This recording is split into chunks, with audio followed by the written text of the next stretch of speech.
Hello everyone and welcome back to UGC NET mentor. I hope you are doing well guys. आज के इस video में हम analysis करेंगे 29 ऑफ सितंबर को हुए सेकंड शिफ्ट वाले एग्जाम का। और अभी हम एनालिसिस करेंगे पहले पेपर 1 का, देन कॉमर्स का भी एनालिसिस स्टार्ट करेंगे। भी थोड़ी देर में आपको कॉमर्स की वीडियो मिल जाएगी। आई थिंक आधे या 1 घंटे में आपको कॉमर्स की वाली वीडियो भी आपको अवेलेबल हो जाएगी। तो जो कॉमर्स के क्वेश्चन पूछे गए थे उनका मैं आंसर भी आपको बताऊंगा। सो मेक श्योर आप उस वीडियो को जरूर देखें ताकि आपको पता चल जाए आपके जो आंसर आप लोग करके आए वो आप लोग वेरीफाई कर लें। और क्वेश्चन पेपर कैसा था, क्योंकि देखियो गाइस, आप लोग भी कमेंट करके बताना कि आप लोगों को क्वेश्चन पेपर का लेवल कैसा लगा। बहुत सारे मुझे ऐसे स्टूडेंट भी मुझे कम्युनिकेट किया बच्चों ने कि क्वेश्चन पेपर काफी इजी था, कुछ ने बोला बहुत टफ था और कुछ बोल रहे थे कि बहुत लेंदी था, मतलब टाइम खत्म हो गया लेकिन उनके फिर भी 2-4 क्वेश्चन बाकी रह गए थे, तो फिर भी उन्होंने जल्दी से फटाफट से उसको खत्म किया। तो कहने का मतलब ये क्वेश्चन बहुत लेंदी, क्वेश्चन पेपर जो था थोड़ा सा लेंदी बनाया गया था, ऐसा बच्चों ने कहा मुझे।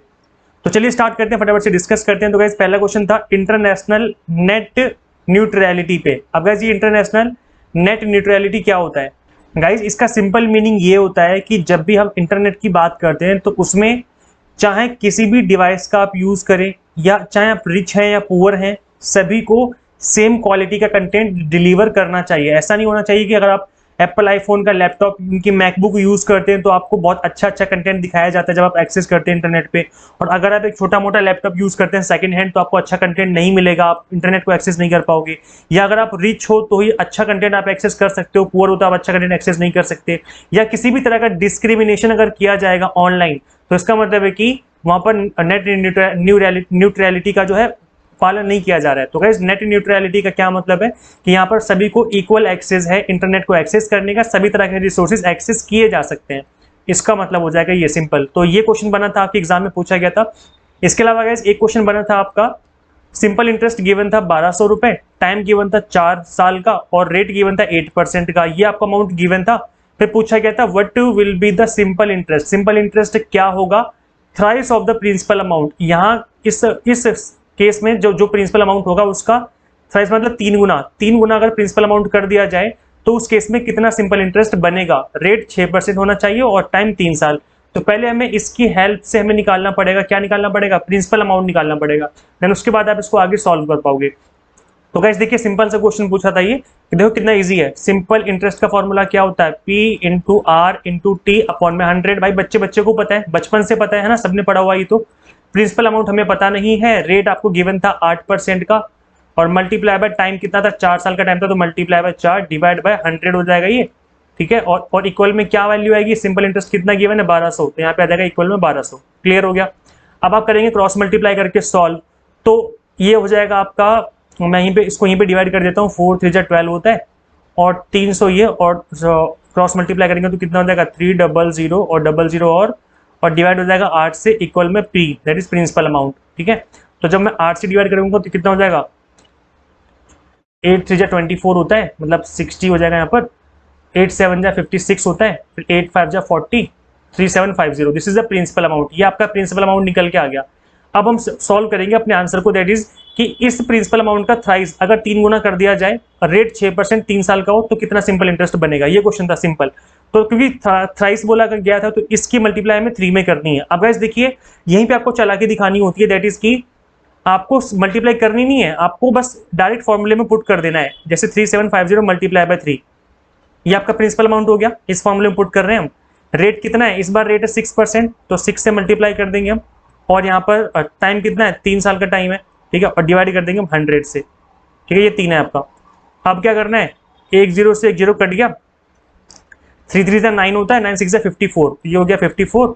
और आगे क्या है यहाँ पर? 375 डिवाइड बाय 100।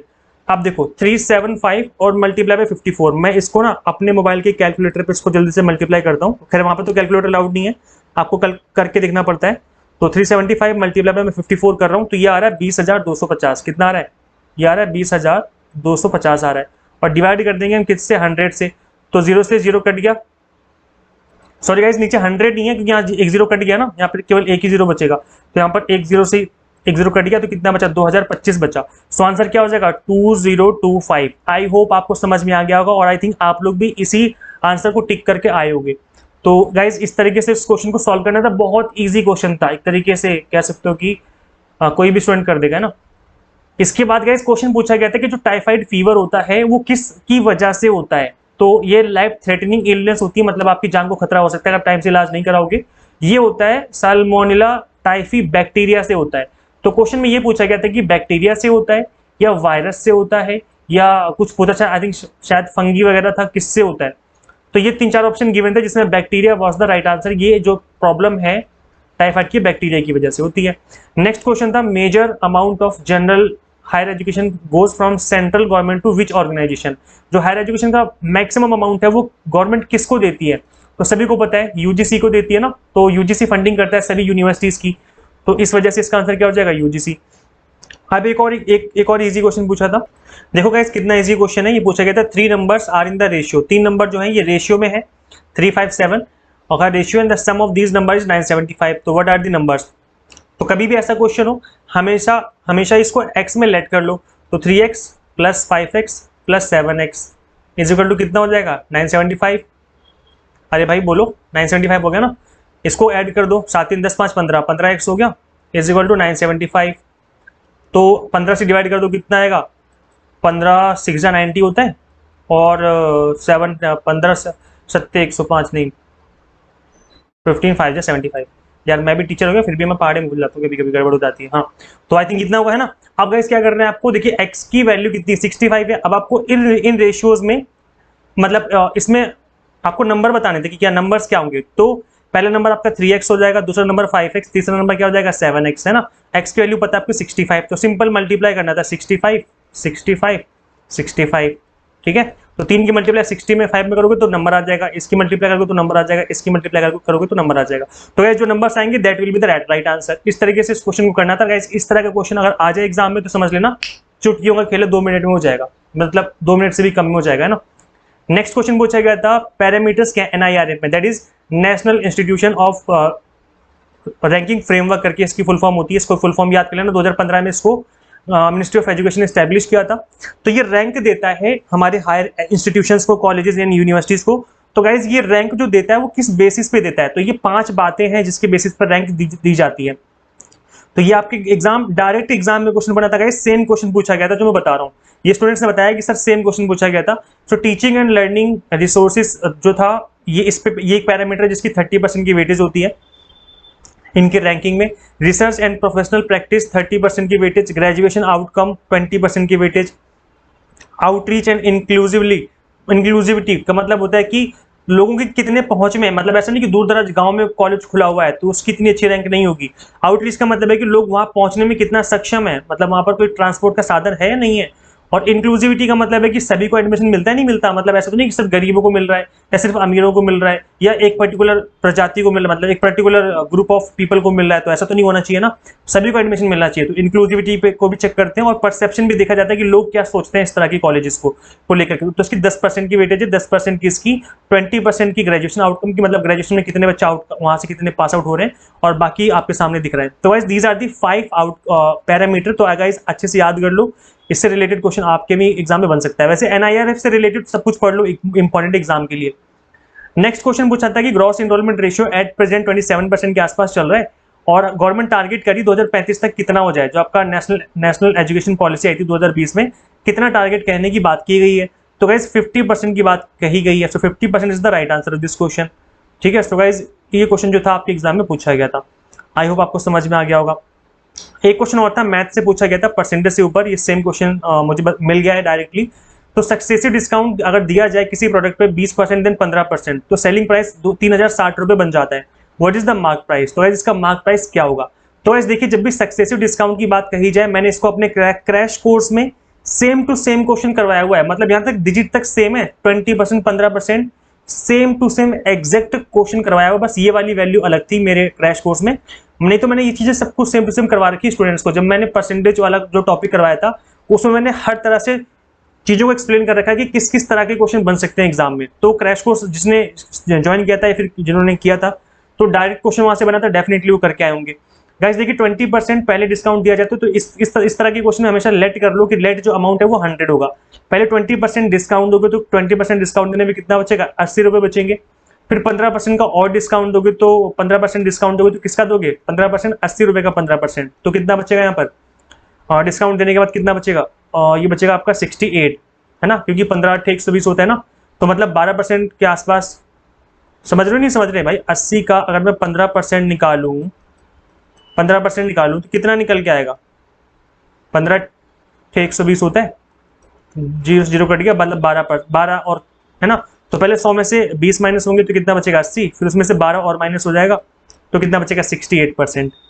तो इसका मतलब ये हो गया कि जितना भी मेरा मार्क प्राइस था, अगर मार्क प्राइस 100 रुपये है तो 2 सक्सेसिव डिस्काउंट देने के बाद मैं 68 रुपये में, 68 रुपये में उसको सेल करता हूँ। तो गैस देखिए, अब हम यहाँ पर लेट कर लेंगे वैल्यू एक्स का 68% जो है वो उसकी वैल्यू कितनी गिवन है? 3060 गिवन है, दैट इज सेलिंग प्राइस। भाई अगर मार्क प्राइस 100 रुपये है और मैं 2 बार डिस्काउंट दे देता हूँ तो उसका प्राइस 68% बन जाता है। तो वही मैंने x का 68% लेट कर लिया इस वाले अमाउंट के, कि जो है अमाउंट आपका सेलिंग प्राइस 3060 बन जाता है। समझ रहे हो? तो गैस अब करना क्या है? क्रॉस मल्टीप्लाई करना है आपको। जब क्रॉस मल्टीप्लाई करोगे, सॉल्व करोगे तो 4500 निकल के आएगा। सो 4500 is the right answer of this question. Option number D will be the correct answer. Clear हो गया? समझ में आ गया? बाकी देखिए, अगर मैं आप डायरेक्ट समझोगे इस तरह के क्वेश्चन तो समझ में नहीं आएंगे। पहले आपको समझना पड़ेगा कि परसेंटेज क्या होता है, डिस्काउंट क्या होता है, कैसे लगता है डिस्काउंट, और उसके लिए आपको फिर क्रैश कोर्स आप स्टार्ट कर सकते हो हमारा, जो मैं पढ़ा रहा हूँ क्रैश कोर्स में। उसमें तो मैं बिल्कुल बेसिक से पढ़ाता हूँ, सारी मैथमेटिकल रीजनिंग और लॉजिकल रीजनिंग भाई साहब मैंने ऐसे पढ़ा रखी, बिल्कुल बच्चों के जैसे, जैसे बिल्कुल स्टूडेंट्स जो है, बिल्कुल स्टूडेंट्स एक 7th 8th क्लास का स्टूडेंट भी पढ़ेगा तो भी चीज़ों को समझ जाएगा। इस तरीके से चीज़ों को मैंने कवर किया हुआ है ना। नेक्स्ट क्वेश्चन गाइस आपकी स्क्रीन पे आ चुका है, और ये जो क्वेश्चन था ये आपका लॉजिकल रीजनिंग से था, जिसमें कोडिंग फॉर्मेट में जो है चीजें पूछी गई थी आपसे। सो गाइस यहाँ पर जो क्रिकेट का कोड है दैट इज 2632479, कैटल का कोड गिवन था 479907, देन रॉकेट का कोड गिवन था 612479, लॉकर का जो है कोड आपसे पूछा गया था। तो गाइस देखिए कितना इजी क्वेश्चन था। इस तरह के क्वेश्चन बहुत ही आपके इजी होते हैं, बिकॉज इसमें देखिए करना क्या होता है कि जो आपको वैल्यूज गिवन होती है उसको आपको कंपेयर करना होता है। जैसे यहाँ पे आपको L की वैल्यू आपको बतानी है, तो यहाँ पे L कहाँ पे है? सेकंड नंबर पे L है, L दैट इज 0, तो सबसे पहले क्या आ जाएगा? 0 आ जाएगा। फिर O की वैल्यू देखिए, O की वैल्यू कहाँ पर है? O यहाँ पर है, दैट इज 1, यहाँ पर 1 हो जाएगा। देन C है, दैट इज यहाँ पर C है थर्ड नंबर पे, दैट इज 2, तो यहाँ पर 2 हो जाएगा। देन E है आपका, E क्या है यहाँ पर? E है आपका इस जगह पे यूज किया गया, मतलब 7 यूज किया गया तो 7 हो जाएगा। देन R यूज किया गया तो R यहाँ पे यूज किया गया, दैट इज 6 हो जाएगा। तो इस तरीके से जो है आप आंसर कर सकते थे। इसके अलावा अगर आपके मन में लगता है कि किसी दूसरे तरीके से आंसर निकाला जा सकता है तो आप कमेंट करके जरूर बता देना। मुझे लगता है इस तरीके से क्वेश्चन डायरेक्ट हो जा रहा था, है ना, तो आप इस तरीके से क्वेश्चन कर सकते थे। इसके अलावा इस क्वेश्चन पूछा गया था आपका कि ग्लोबल वार्मिंग की वजह से, अगर ग्लोबल वार्मिंग बढ़ जाए बहुत ज्यादा तो क्या क्या नेचुरल कैलेमिटीज आ सकती है, मतलब क्या क्या जो मुसीबतें हैं वो झेलनी पड़ सकती है इंसानों को। तो ये इसका आंसर क्या हो जाएगा कि increasing global surface temperature, the possibility of more drought, मतलब सूखा पड़ जाएगा और इंटेंसिटी स्टॉर्म की बढ़ जाएगी, मतलब तूफान आने स्टार्ट हो जाएंगे। तो सूखे की प्रॉब्लम और तूफान की प्रॉब्लम बहुत ज्यादा बढ़ जाएगी। ये जो दो प्रॉब्लम है ये बहुत ही बेसिक प्रॉब्लम है जिसको कि हमें फेस करना पड़ सकता है। इसके बाद गाइज टूल पूछा गया था आईसीटी में कि भाई कौन सा आईसीटी का टूल, जो टूल है वो टीचिंग में एज ए हेल्प में यूज किया जाता है। तो आंसर क्या हो जाएगा? Projector. Projector will be the right answer. So guys answer क्या हो जाएगा पर प्रोजेक्टर, बिकॉज पेपर चार्ट तो एक तरीके से हार्ड कॉपी होती है, फिजिकल मॉडल भी आपका एक तरीके से हार्ड कॉपी है, ब्लैक बोर्ड भी। प्रोजेक्टर आप आईसीटी टूल है जो कि आप यूज करते हो टीचिंग में। ठीक है, क्लियर हो गया। नेक्स्ट क्वेश्चन आपकी स्क्रीन पे, hacker who help police in hacking non. देखिए जो पुलिस के हेल्प करते हैं हैकिंग करने में, जो टेररिस्ट वगैरह की वेबसाइट होती है उनको हैक करने में जो हेल्प करते हैं उनको एथिकल हैकर कहा जाता है, मतलब अच्छे काम के लिए जो हैक कर रहे हैं। ब्लैक हैट हैकर जो गलत काम के लिए करते हैं। एक्टिविस्ट मतलब होता है कि कोई प्रोटेस्ट कर रहा है उसकी वजह से किसी ने वेबसाइट को हैक कर लिया। ट्रोलर तो आपको पता है कि जो लोग ट्रोल करते हैं ना ऑनलाइन, लोग पीछे पड़ जाते हैं ट्रोल करने। तो इसका राइट आंसर क्या हो जाएगा? Ethical hacker. वो गाइस क्वेश्चन पूछा गया था वॉल्टी के ऊपर, और गाइस आप बिलीव नहीं मानेंगे, कुछ दिन पहले मैंने आपसे कहा था कि वॉल्टी और एलटीई ये दो चीजें अच्छे से पढ़ लेना, बिकॉज ये दोनों इंपॉर्टेंट है। तो जिस स्टूडेंट ने पढ़ लिया होगा वो डेफिनेटली करके आया होगा। तो गाइस वॉल्टी क्या होता है? इसकी फुल फॉर्म होती है voice over long term evolution, this is the full form. और आई थिंक इसमें कुछ स्टेटमेंट बेस्ड क्वेश्चन था, तो 2-3 स्टेटमेंट गिवन थे जिसमें आपको चुनना था कि कौन सी स्टेटमेंट सही है। इस तरह का कोई क्वेश्चन था, एग्जैक्ट क्वेश्चन याद नहीं है। LTE high speed is an LTE high speed wireless communication standard for mobile phone and data terminals, including Internet of Things devices and wearables. VoLTE has up to 3 times more voice and data capacity than older 3G UMTS and up to 6 times more than 2G GSM. तो काफ़ी ज़्यादा speed होती है, इस वजह से जो है आज के टाइम पर VoLTE काफ़ी बड़े लेवल पे यूज़ किया जा रहा है। First open university, I think कुछ क्वेश्चन था कि गर्ल्स यूनिवर्सिटी से रिलेटेड कोई क्वेश्चन था, एग्जैक्ट क्वेश्चन याद नहीं है, तो कुछ ऐसे टूटा फूटा क्वेश्चन बच्चों ने बता दिया कि गर्ल्स यूनिवर्सिटी करके कुछ पूछा गया था कि फीमेल यूनिवर्सिटी कौन सी है, ऐसे कुछ था, एग्जैक्ट क्वेश्चन याद नहीं। तो आई थिंक इसका आंसर सावित्रीबाई फुले यूनिवर्सिटी होना चाहिए, बट एग्जैक्ट क्वेश्चन याद नहीं है तो मैंने ज़्यादा इस क्वेश्चन को डिस्कस नहीं करूँगा, बिकॉज फिर उसमें कुछ कहा नहीं जा सकता। इसके अलावा एक आपका नंबर सीरीज से क्वेश्चन था, ये भी एग्जैक्ट क्वेश्चन यही था, ये एग्जैक्ट क्वेश्चन नहीं था, ये स्टूडेंट को याद नहीं है। इसमें नेक्स्ट पूछा गया था कि नेक्स्ट टर्म क्या होगा, तो कुछ समझ नहीं आ रहा। आई थिंक शायद ये गलत सीरीज गिवन है या कुछ नंबर मिसिंग है बीच में से, कुछ इस तरीके से कुछ है, एग्जैक्ट सीरीज याद नहीं है। तो इस क्वेश्चन को सॉल्व करना पता नहीं क्या आंसर होगा, क्योंकि एग्जैक्ट शायद कोई नंबर या तो गलत है बीच में एक आध, या कोई 1-2 नंबर मिसिंग है, क्योंकि एग्जाम आपके ऑनलाइन है तो एग्जैक्ट नंबर याद रख पाना बहुत मुश्किल होता है। तो ऐसे कुछ सीरीज आई थी, एग्जैक्ट सीरीज याद नहीं है। वैसे अगर आपको कुछ याद है, कुछ इसका आंसर वगैरह पता है तो बताना कमेंट करके। मूक और स्वयं से रिलेटेड क्वेश्चन गाइस पूछा गया था, आपका स्टेटमेंट बेस्ड क्वेश्चन थे मूक और स्वयं से रिलेटेड।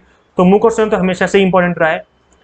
रीडिंग कॉम्प्रिहेंशन काफी टफ पूछा गया सेकंड वाले शिफ्ट में, और ये बच्चों ने काफी बताया कि यार क्वेश्चन तो मिल ही नहीं रहे थे, उसका आंसर मिल ही नहीं रहा था। बट मैंने आपको टिप्स एंड ट्रिक्स बताई हुई है रीडिंग कॉम्प्रिहेंशन की, नहीं देखा तो देख लेना। इस वीडियो को देखने के बाद आपके अंदर कॉन्फिडेंस आ जाएगा किस तरीके से सॉल्व करना चाहिए आपको रीडिंग कॉम्प्रिहेंशन। तो आप simply UGC NET mentor search करना यूट्यूब पर, और आगे लिख देना, आगे क्या लिखोगे, आगे लिख देना रीडिंग कॉम्प्रिहेंशन। यूट्यूब पे लिखना UGC NET mentor, then reading comprehension लिख दोगे तो ये वाली वीडियो आ जाएगी। इसको देख लेना, डेफिनेटली काफी हेल्प हो जाएगी आपकी। इसके अलावा गाइस एक क्वेश्चन था डेटा इंटरप्रिटेशन का, जो कि परसेंटेज टाइप कोई क्वेश्चन था, एग्जैक्ट याद नहीं है, टेबल बेस्ड क्वेश्चन था, परसेंटेज टाइप, मॉडरेट लेवल का क्वेश्चन था, ना बहुत टफ था ना बहुत इजी था, मॉडरेट लेवल का था। वैसे डेटा इंटरप्रिटेशन मैंने आपको प्रीवियस ईयर जो 2021 में क्वेश्चन आया था मैंने वो भी कवर करवाया, वो भी सॉल्व करवाया हुआ है। उससे पहले 2020 वाला भी मैंने सॉल्व करवाया हुआ है, तो देख लेना वीडियो, एपिसोड नंबर 7 है। ये जितनी भी वीडियोज है मेरे इसी चैनल की प्लेलिस्ट सेक्शन में मिल जाएंगे, आप प्लेलिस्ट सेक्शन में विजिट करो, वहां पर आपको ये वाली जो सीरीज है ना इंपॉर्टेंट एमसीक्यू जो प्रीवियस ईयर क्वेश्चन सीरीज, इसको देख लेना, यहाँ से भी आपके क्वेश्चन जो है एग्जाम में मिल रहे हैं। असर्शन रीजन देखिए गाइज हर बार बनता है, हमेशा बनता है, पेपर 1 में पेपर 2 दोनों में बनता है, तो असर्शन रीजन समझना बहुत जरूरी। इसके मैंने कुछ ट्रिक्स बताई थी, देख लेना इसका ये वाली वीडियो, इसका लिंक मैं इसी वीडियो के डिस्क्रिप्शन बॉक्स और कमेंट बॉक्स में पिन कर दूंगा, अदरवाइज आप वही सेम सर्च कर सकते हो UGC NET mentor, assertion reason लिख देना तो आ जाएगा। एक इसके अलावा सीपीयू पे क्वेश्चन था, जिसमें से पार्ट्स पूछे गए थे, कंट्रोल यूनिट होता है, अर्थ लॉजिक यूनिट और रैम, कुछ इस तरीके का क्वेश्चन था। एग्जैक्ट क्वेश्चन याद नहीं है तो इस पर ज्यादा डिस्कशन भी क्या करें। इंडियन लॉजिक पे तो हमेशा ही क्वेश्चन बनते हैं, इंडियन लॉजिक मैंने थ्योरी भी और एमसीक्यूज प्रीवियस ईयर क्वेश्चन भी मैंने कवर करवाए हुए हैं। सिंपली आप हमारे चैनल की प्लेलिस्ट सेक्शन में विजिट करो, वहां पे आपको सारी चीजें मिल जाएंगी, देख लो इनको अच्छे से समझ लो। इसके अलावा गाइस देखिए, अगर आप पेपर 1 के ऑल 10 यूनिट्स का क्विक रिवीजन करना चाहते हो, आप चाहते हो कि जल्दी से हमारा रिवाइज हो जाए, तो आप इंपॉर्टेंट टॉपिक सीरीज फॉलो कर सकते हो, यहाँ से डायरेक्ट क्वेश्चन एग्जाम में देखने को मिल रहे हैं। और अगर आपको बहुत ही अच्छे से प्रिपरेशन करनी है, अगर आप अपकमिंग सेशन की प्रिपरेशन करना चाहते हो, तो गाइज आप हमारा कंप्लीट क्रैश कोर्स ज्वाइन कर सकते हो यूजीसी नेट मेंटर के नाम से, एंड्रॉइड ऐप है, इसको इंस्टॉल कर लो। हिंदी मीडियम इंग्लिश मीडियम दोनों में कंटेंट को हमने कवर किया हुआ है, खास तौर पे मैथमेटिकल रीजनिंग और लॉजिकल रीजनिंग, रिसर्च वाले टॉपिक, ये 3-4 टॉपिक जो है मैंने बहुत ही बेसिक तरीके से एक्सप्लेन किया हुआ है। अगर आपको इन टॉपिक से डर लगता है तो गाइस आप बिल्कुल राइट प्लेस पे आ चुके हो, फटाफट से इस ऐप को इंस्टॉल कर ले और अपनी जो अपकमिंग सेशन की तैयारी है उसको स्टार्ट कर ले। मिनिमम 6 से 12 महीने आपको लगते ही लगते हैं अच्छी से प्रिपरेशन करने के लिए, जब मिनिमम 6 मंथ तो मान के चलो, 5 से 6 महीने आपको देने पड़ेंगे डेडिकेटेड तरीके से, तब जाके आपका सिंगल अटेम्प्ट में एग्जाम क्रैक हो पाएगा, बिकॉज सिलेबस बहुत बड़ा होता है इसका, पेपर 2 दोनों का मिला के। इसलिए आप फटाफट से इस ऐप को इंस्टॉल कर लीजिए और अपकमिंग सेशन की तैयारी यहाँ से स्टार्ट कर लीजिए। गाइज अभी तक चैनल को सब्सक्राइब नहीं किया है सो मेक श्योर आप इस चैनल को सब्सक्राइब कर ले, और अभी तक हमारा टेलीग्राम जो ग्रुप ज्वाइन नहीं किया तो टेलीग्राम ग्रुप ज्वाइन कर लेना। साथ ही आप हमें यूजीसी नेट मेंटर के नाम से इंस्टाग्राम पे भी फॉलो कर सकते हो, वहां पे भी मैं आपको मिल जाऊंगा। इस वीडियो में इतना गाइस, फिर मिलते हैं नेक्स्ट वीडियो में। Till then keep watching UGC NET mentor, thank you so much.